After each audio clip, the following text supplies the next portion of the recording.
Hello दोस्तों, Omkar institution में आपका स्वागत है। आज है दोस्तों 15 सितंबर और आज हम 15 सितंबर का करंट अफेयर्स डिस्कस करेंगे। डिस्कस करने से पहले मैं आपको बता देना चाहूंगा दोस्तों, ये है ऑपरेशन सीरीज और इस ऑपरेशन सीरीज में हम डेली करंट अफेयर्स को देखते हैं। साथ ही साथ स्टैटिक जीके का जो पोर्शन रहता है करंट अफेयर्स के साथ में जोड़कर हम उसको भी अच्छे से यहाँ पर क्या है डिस्कस कर लेते हैं। ठीक है, चलो आज है दोस्तों 15 सितंबर और 15 सितंबर से हमारा कहानी का जो है ये चैप्टर प्रारंभ करते हैं। चलो पहला प्रश्न है हमारा दोस्तों यहाँ पर ओणम से संबंधित। ओणम से संबंधित प्रश्न पर आऊं, मैं उससे पहले आपको बता देना चाहूंगा दोस्तों, यहाँ पर आज 15 सितंबर है, यानी 15 सितंबर हम किस दिवस के रूप में मनाते हैं दोस्तों? इंजीनियरिंग दिवस। आप सभी को इंजीनियरिंग दिवस की बहुत बहुत शुभकामनाएं। 15 सितंबर के दिन मनाते हैं दोस्तों राष्ट्रीय अभियंता दिवस। क्या मनाते हैं? पहली बात आप ये याद रखो, क्या मनाते हैं यहाँ पर? राष्ट्रीय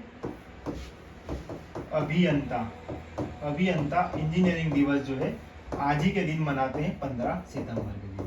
क्यों मनाते हैं दोस्तों? इस दिन मोक्ष गुंडम विश्वेश्वरैया, आप सबने एम नाम से सुना होगा, एम विश्वेश्वरैया है ना, ये नाम आपने सुना है। एम से इनको बोला जाता है दोस्तों मोक्ष, ये पूरा नाम याद रखना, मोक्ष गुंडम विश्वेश्वरैया।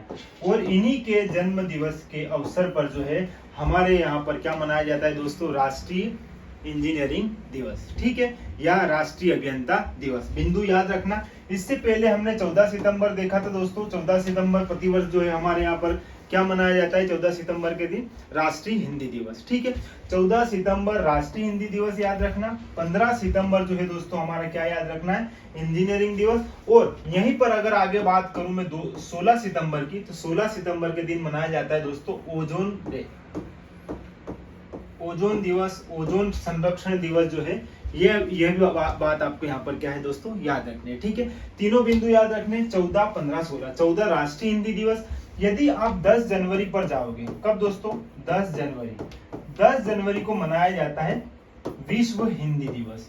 तो राष्ट्रीय हिंदी दिवस और विश्व हिंदी दिवस को भी एक बार यहाँ पर क्या है, एक बार मैच कर लेना ताकि आपको कोई प्रॉब्लम ना हो, ठीक है। तो ये तो है दिवस की बात। अब आते हैं हमारे आज के पहले प्रश्न पर। दोस्तों पहला प्रश्न है हमारा यहाँ पर ओणम। किसकी बात कर रहे हैं यहाँ पर दोस्तों? ओणम की। आप सब जानते हो ओणम के बारे में।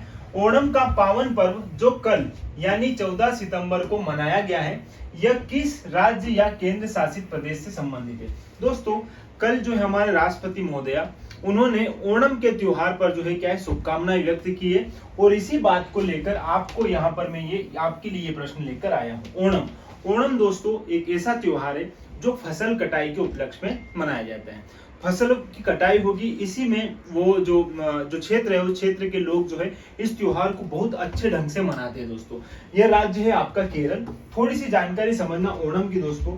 यहाँ पर ओणम जो है ऐसा माना जाता है कि दोस्तों केरल में महाबली, किस नाम से दोस्तों?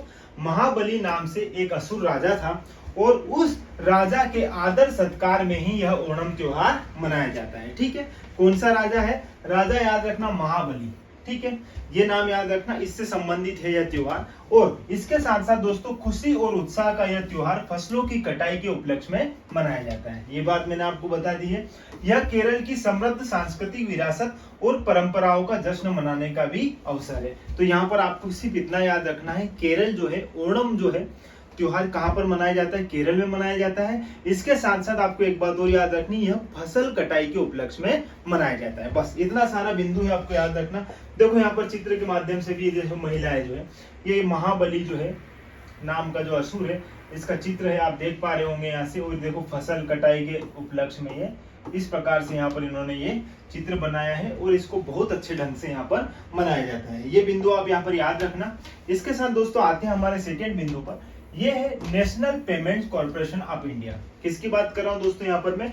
National payment corporation of India ने यूपीआई का उपयोग करके कर भुगतान के लिए लेन देन की सीमा बढ़ाकर कितनी कर दी है? दोस्तों आप जानते हो यूपीआई यूनिफाइड पेमेंट इंटरफेस। अब इसमें क्या होता है दोस्तों, हम एक फोन से दूसरे फोन पर, आज हम फोन पे गूगल पे चलाते हैं, इन सब में यूपीआई का प्रयोग करके चलाते हैं। थोड़ी सी बात समझना यहाँ पर, इसका संचालन कौन करता है? जो यूपीआई है, इस यूपीआई का स्वामित्व है दोस्तों national payment corporation of India के पास। यही जो है इसको क्या करता है, संचालित करता है आरबीआई, और इसी के माध्यम से इसको बनाया गया था और फिर आगे इसी के अनुरूप इसको चलाया जा रहा है। थोड़ी सी बात समझना यहाँ पर, हाल ही में इसने क्या किया दोस्तों, अपने लेन देन की सीमा बढ़ा दी। आपके लिए इंपॉर्टेंट बात यह है कि वह लेन देन की सीमा कितनी बढ़ाई गई है। फिर बात करेंगे हम national payment corporation of India की, और फिर यूपीआई को भी एक बार अच्छे से समझेंगे, ताकि यदि यहाँ से प्रश्न बने तो हम बेहतर तरीके से इसका भी सही आंसर दे पाए। यहाँ पर राशि समझना दोस्तों 5 लाख, कितनी बढ़ा दी गई है, 5 लाख। पहले 1 लाख थी, अब कितनी कर दी है, 5 लाख कर दी है। ये राइट आंसर है, आपको ये याद रखना है। प्लस अब बात करते हैं दोस्तों भारतीय राष्ट्रीय भुगतान निगम की। किसकी बात कर रहा हूं यहाँ पर मैं दोस्तों, national payments corporation of India, NPCI की मैं यहाँ पर बात कर रहा हूँ दोस्तों। यह जो है इसकी शुरुआत हुई थी 2008 में। आपके लिए ये डेट भी याद रखना जरूरी है, और इसका मुख्यालय है मुंबई। ये 2 बिंदु तो आपको याद रखना है। अब इसका कार्य क्या है दोस्तों, यह क्या है, भारतीय रिजर्व बैंक द्वारा स्थापित एक निगम है, जिसे भारत में विभिन्न खुदरा भुगतान प्रणालियों के लिए एक संस्था के रूप में स्थापित किया गया। दोस्तों खुदरा मूल्य मतलब आप समझ लो, जैसे आप पैसे लेन देन का आप जो कामकाज करते हो, इसी बात को ध्यान में रखकर आरबीआई द्वारा इसकी स्थापना वर्ष 2008 में की गई थी। ये बात याद रखना। इसका हेडक्वार्टर इंपोर्टेंट है, आपको हेडक्वार्टर भी यहाँ पर याद रखना। इसका क्या है दोस्तों, मुंबई में। अब ये क्या करेगा, ये यूपीआई को संचालित करता है। जैसे आपका यूपीआई है, यहाँ पर यूपीआई के संदर्भ में देखिए, ये है यूपीआई। यूपीआई का सबसे पहले तो फुल फॉर्म याद रखिए दोस्तों। नॉर्मल एग्जाम में सीधे सीधे फुल फॉर्म पूछ लेता है, तो आप फुल फॉर्म याद रखो। यहाँ पर यूनिफाइड पेमेंट इंटरफेस, ठीक है, ये इसका फुल फॉर्म है। अब जो बात मेन है वो समझना, इसका स्वामित्व किसके पास है, भारतीय राष्ट्रीय भुगतान निगम के पास। थोड़ी देर पहले मैंने बताया था यूपीआई को कौन संचालित करेगा, इसका स्वामित्व किसके पास है, भारतीय राष्ट्रीय भुगतान लिमिटेड के पास, ठीक है। देखो अब मेरी बात समझना, यहाँ पर आरंभ कब हुआ था यूपीआई, ये डेट पूछा जाता है दोस्तों, वर्ष 2016। पूरी डेट 11 अप्रैल 2016 है। आप 2016 भी याद रख लोगे तो आपका काम हो जाएगा, ठीक है। ये बिंदु याद रखना है। इसके साथ दोस्तों अब थोड़ा सा यहाँ पर देखना, भारतीय राष्ट्रीय भुगतान निगम एवं भारतीय रिजर्व बैंक किसके द्वारा दोस्तों, एनपीसीआई और आरबीआई द्वारा प्रारंभ किया गया ऑनलाइन भुगतान की एक नई प्रणाली है, जो अंतर बैंक लेन देन को सुविधाजनक बनाता है। जो इंटर बैंक जो है कनेक्शन, उनमें क्या करता है दोस्तों, ये क्या करता है, लेन देन को बढ़ावा कर देता है। कौन, यूपीआई भारतीय रिजर्व बैंक द्वारा नियंत्रित किया जाता है, और मोबाइल प्लेटफॉर्म पर 2 बैंक खातों के बीच तुरंत धनराशि स्थानांतरित करने का कार्य करता है। आप जानते हो दोस्तों, हम सब आजकल यूपीआई का प्रयोग करते हैं, कोई फोन पे के माध्यम से, कोई गूगल पे के माध्यम से, कोई पेटीएम के माध्यम से। एक फोन से हम दूसरे फोन में पैसे का जो है आदान प्रदान कर रहे हैं। किसकी हेल्प से कर रहे हैं दोस्तों, यूपीआई की हेल्प से कर रहे हैं, ठीक है। ये 2016 से प्रारंभ हुआ है। मेन बात आप यहाँ पर इस बात को भी अच्छे से मेंशन कर लेना, ठीक है। चलो अब कहानी समझते हैं अगले प्रश्न की। अगला प्रश्न बहुत इंपॉर्टेंट है और समझने लायक भी है। देखो दोस्तों, अष्टलक्ष्मी महोत्सव, किसकी बात कर रहे हैं यहाँ पर, अष्टलक्ष्मी महोत्सव की। तो अष्टलक्ष्मी महोत्सव पावन पर्व जो 6 से 8 दिसंबर 2024 को मनाया जाएगा। पहली बात तो ये, कब मनाया जाएगा दोस्तों, 6 से 8 दिसंबर 2024 को। कहां पर मनाया जाएगा, नई दिल्ली में मनाया जाएगा। नई दिल्ली में भी कहां पर, भारत मंडपम में। भारत मंडपम में दोस्तों जितने भी हमारे सांस्कृतिक गतिविधियां होती है, अक्सर जो है नई दिल्ली के भारत मंडपम में ही आयोजित की जाती है। तो ये बात आप यहाँ पर याद रख लीजिएगा। अब यह किस राज्य या केंद्र शासित प्रदेश से संबंधित है, आपको सिर्फ इतनी बात याद रखनी है यहाँ पर कि जो अष्टलक्ष्मी महोत्सव है, ये किस राज्य या किस क्षेत्र से संबंधित है, इंपोर्टेंट है। देखो यहाँ पर समझना, अंडमान एवं निकोबार से, दक्षिणी राज्य से, उत्तरी राज्य से या पूर्वोत्तर राज्य से। दोस्तों इसका सीधा संबंध है पूर्वोत्तर राज्य से। पूर्वोत्तर राज्य जो है हमारे कितने हैं दोस्तों, 8 है, ठीक है। 7 आप जानते हो, प्लस 1 जो है दोस्तों यहाँ पर कौन सा है, सिक्किम। सिक्किम को भी इसमें शामिल किया जाता है, और इसी आधार पर हम क्या बोलते हैं, 8 सिस्टर्स, 8 बहनें बोलते हैं पूर्वोत्तर राज्यों को। आओ देखो, इसका मैं आपको थोड़ा सा यहाँ पर समझाता हूँ, फिर इसकी स्थिति भी बताऊंगा। देखो दोस्तों, यह महोत्सव 8 पूर्वोत्तर राज्यों में, कौन कौन से, अरुणाचल प्रदेश, असम, मणिपुर, मेघालय, मिजोरम, नागालैंड, सिक्किम एवं त्रिपुरा, है ना, इनका क्या है, यहाँ पर जश्न मनाया जाता है, जिन्हें सामूहिक रूप से अष्टलक्ष्मी के रूप में जाना जाता है, ठीक है। और इस अष्टलक्ष्मी जो है महोत्सव, इसका आयोजन कौन करेगा दोस्तों, इसकी घोषणा किसने की है, हमारे यहाँ पर पूर्वोत्तर क्षेत्र के मंत्री जो है ज्योतिरादित्य सिंधिया, ठीक है। ये बात भी आप यहाँ पर याद रखना, उन्होंने कल ही इसकी घोषणा की है। तो ये बिंदु यहाँ पर आपके लिए मैं लेकर आया हूँ। यह समृद्धि के 8 रूपों का प्रतीक है, ये बात जानते हो आप। और यहाँ पर इन्होंने जो हमारे ज्योतिरादित्य ज्योतिरादित्य सिंधिया है, इन्होंने इसके लिए क्या है, इस महोत्सव की जानकारी के लिए, इसको देखने के लिए, यहाँ पर सम्मिलित होने के लिए एक वेबसाइट का क्या है, अनावरण किया है। और वो वेबसाइट कौन सी दोस्तों, www.अष्टलक्ष्मी महोत्सव.com, यह जो है वेबसाइट यहाँ पर क्या कर दी है, इन्होंने लॉन्च की है। इसीलिए जो है यह वेबसाइट लॉन्च की है। और यही इसी करंट का मुद्दा यही है कि जो दिसंबर में होने वाले हैं हमारे महोत्सव, अष्टलक्ष्मी महोत्सव, उसके लिए अभी से ये वेबसाइट जो है बनाई गई है। यहाँ पर आप अपनी प्रतिक्रिया दे सकते हो, ठीक है, ये बात आप यहाँ पर याद रखना। और हमारे केंद्रीय संचार और पूर्वोत्तर क्षेत्र विकास मंत्री कौन है दोस्तों, ज्योतिरादित्य सिंधिया, याद रखना दोस्तों, पूर्वोत्तर क्षेत्र के विकास मंत्री हैं ये, ठीक है। चलो अब बात करते हैं आगे हमारे अगले बिंदु की। अगला बिंदु देखो दोस्तों, अभी मैंने आपको बताया 7 सिस्टर, और एक आप 8वां राज्य जोड़ लिया किसको, यहाँ पर सिक्किम को। देखो ये है अरुणाचल प्रदेश, ये वाला क्षेत्र आप देख पा रहे हो दोस्तों। यहाँ पर एक बार मैप से भी अपनी स्थिति, यहाँ इसकी स्थिति समझो। ये है अरुणाचल प्रदेश, जो लगभग इतना यहाँ से यहाँ तक फैला हुआ है, ठीक है, ये वाला रीजन अरुणाचल प्रदेश। इसके जस्ट नीचे जो है दोस्तों यहाँ पर क्या है, असम है। ये असम की स्थिति है जो आप देख पा रहे हो, ठीक है। ये है दोस्तों नागालैंड, ये मणिपुर, और ये है मिजोरम। अब ये है दोस्तों हमारा त्रिपुरा, ठीक है, ये याद रखना। यहाँ पर त्रिपुरा 3 ओर से यहाँ से घिरा हुआ है पश्चिम बंगाल वाले क्षेत्र से, और यहाँ पर है दोस्तों इसके सिर पर मेघालय। अब आपने यहाँ पर देखे होंगे 7 राज्य ही है, एक राज्य है जो दोस्तों हमारे यहाँ पर सिक्किम है, ठीक है, ये है हमारा सिक्किम। तो यहाँ पर इस प्रकार अष्ट महोत्सव जो है यहाँ पर इन 8 राज्यों को सम्मिलित करके मनाया जाएगा, ठीक है, ये इसकी स्थिति है। और ये हमारा पूर्वोत्तर रीजन है, ठीक है। चलो अब आगे बढ़ते हैं हमारे अगले प्रश्न की ओर दोस्तों। यहाँ पर देखो हाल ही में इंडस एक्स, क्या दोस्तों, क्या नाम दिया है, इंडस एक्स, समझ में आ जाएगा इसी में आपको कि राइट आंसर क्या होगा, ठीक है। थोड़ा सा आपको क्या होता है, एग्जाम में कुछ एक्सरसाइज ऐसी रहती है जो 2 कंट्री के नाम से मिलकर बनाई जाती है। कभी यदि आपके सामने इस प्रकार का क्वेश्चन आता है तो पहले उन नाम को अच्छे से देखो, जो नाम दिया है, जो भी एक्सरसाइज दी है, उस एक्सरसाइज को थोड़ा सा तोड़ो। अगर तोड़ोगे तो सही आंसर तक आप पहुंच सकते हो, 50% ऐसी संभावना रहती है। यदि नाम बिल्कुल ही अलग है तो फिर आपको वहां पर अच्छे से याद होगा तो आप कर पाओगे, नहीं तो तुक्का मार के आना पड़ेगा, ठीक है। चलो बात करते हैं यहाँ पर हाल ही में इंडस एक्स, किसकी बात करा दोस्तों, इंडस एक्स शिखर सम्मेलन की। यह किन 2 देशों के मध्य आयोजित हुआ है, तो यहाँ पर ये किन 2 देशों के मध्य, अब देखो ये है अपना इंडिया और ये है दोस्तों यूएस। यहाँ पर भारत और अमेरिका के मध्य में इस शिखर सम्मेलन का क्या हुआ है दोस्तों, आयोजन हुआ है। और इस शिखर सम्मेलन की कुछ प्रमुख बातें आप समझना दोस्तों। आयोजन स्थल क्या रहेगा, कैलिफोर्निया, ठीक है, और यह 9 से 10 सितंबर 2024 को आयोजित किया गया है, ठीक है। दूसरी बात दोस्तों, यहाँ पर रक्षा सहयोग को बढ़ावा देने के लिए भारत के आईडेक्स और अमेरिका के रक्षा विभाग DIU के बीच समझौता ज्ञापन पर हस्ताक्षर हुआ है। दोनों देशों के मध्य रक्षा विभाग को अच्छे से बढ़ावा दिया जाए, रक्षा के क्षेत्र में दोनों देश समन्वय रूप से काम कर सके, इसी भावना से इस शिखर सम्मेलन का क्या किया यहाँ पर दोस्तों, आयोजन किया गया है। तो आपको ये बात यहाँ पर याद रखनी है कि इंडस जो है ये किन किन के बीच में है दोस्तों, शिखर सम्मेलन आयोजित हुआ है, ये इंडिया और यूएस के बीच में। इंपोर्टेंट बिंदु है, याद रख लीजिएगा दोस्तों, यहाँ से प्रश्न बन सकता है, ठीक है। चलो आगे बात करते हैं हमारे अगले प्रश्न की ओर दोस्तों। इंपोर्टेंट है ये प्रश्न, याद रखना, अभी इसका अनावरण हुआ है और जोरावर इसका नाम है। देखो सबसे पहली बात करते हैं DRDO ने, किसने दोस्तों, DRDO ने हाल ही में किस हल्के टैंक के पहले चरण का परीक्षण सफलतापूर्वक किया है। बात कर रहा हूं दोस्तों यहाँ पर मैं किसके, DRDO की। DRDO क्या करता है, पहले DRDO के बारे में समझते हैं।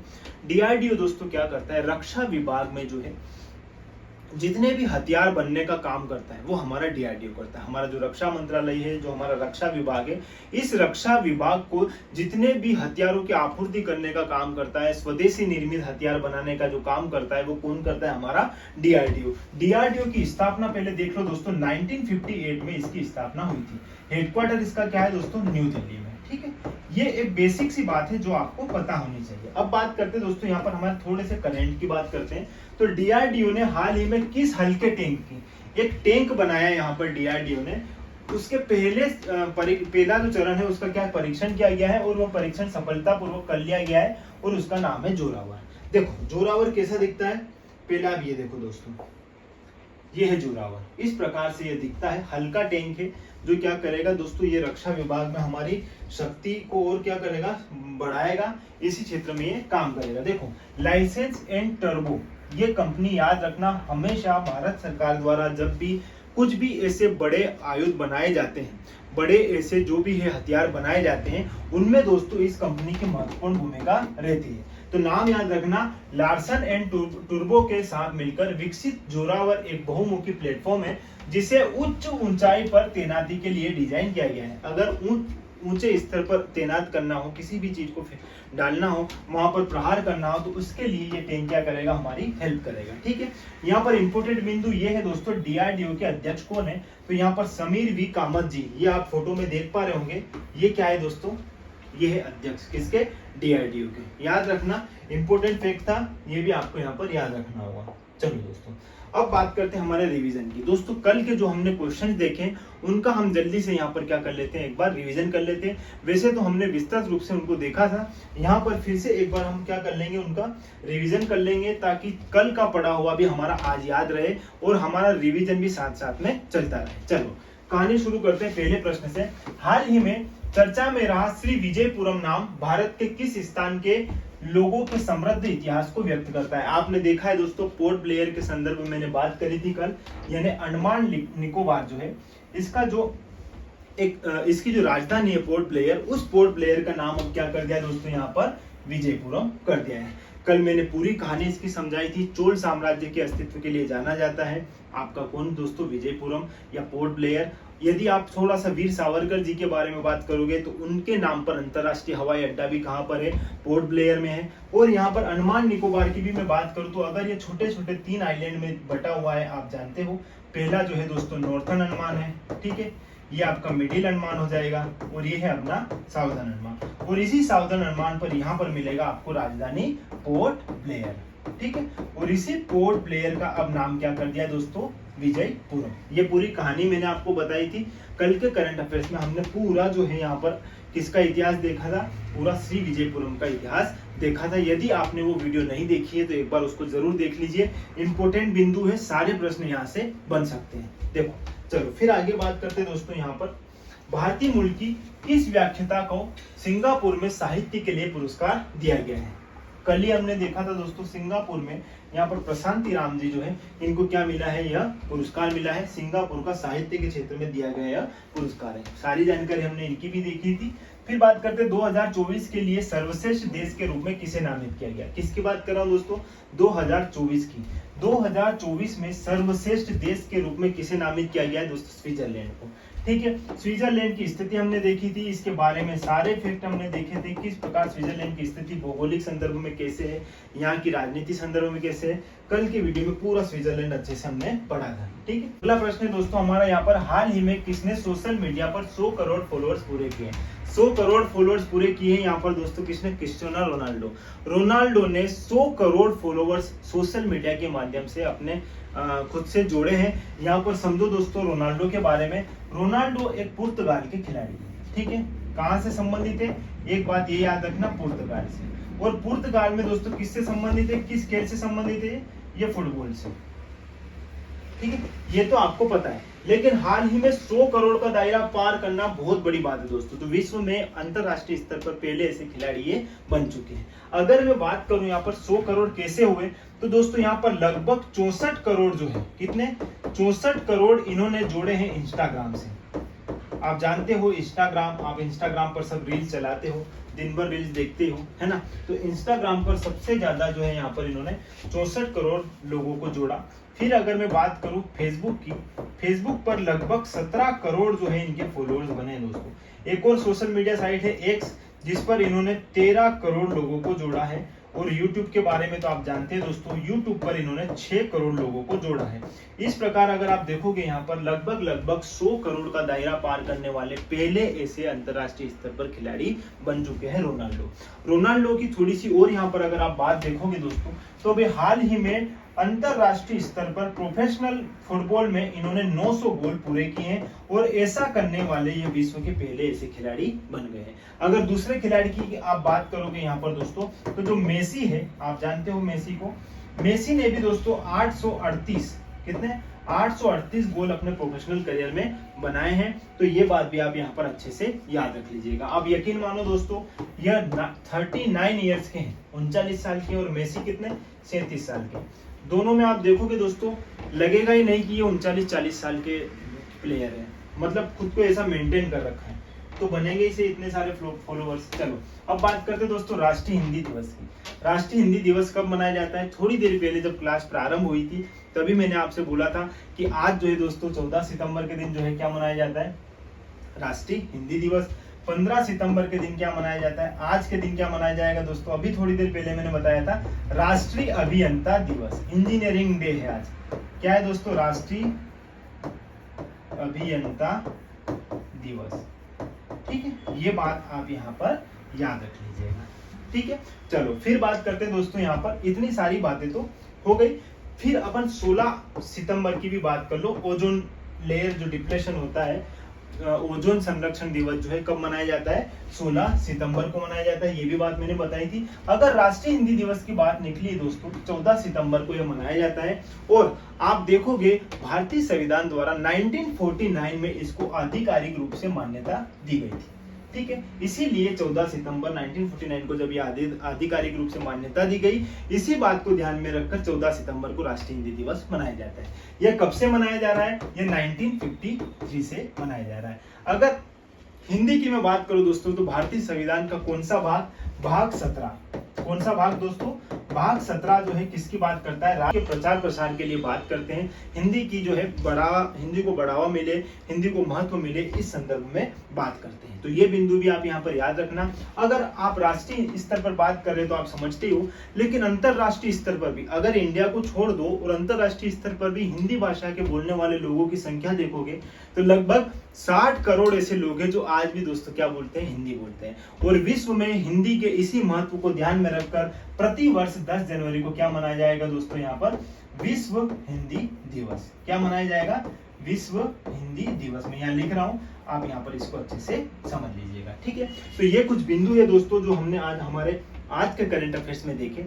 हमने आज का करंट अफेयर्स देखा, प्लस कल का जो हमने करंट अफेयर्स देखा था उसके यहाँ पर रिवीजन के फॉर्म में हमने क्वेश्चन आंसर भी देख लिए हैं। ठीक है, तो इस प्रकार दोस्तों डेली आपकी यह क्लास रहती है करंट अफेयर्स की, जिसमें हम करंट अफेयर्स के साथ साथ स्टैटिक जीके को भी अच्छे से देखते हैं। ठीक है, तो इस प्रकार दोस्तों जुड़े रहिएगा, और जुड़े रहने के लिए बहुत बहुत धन्यवाद। Thank you.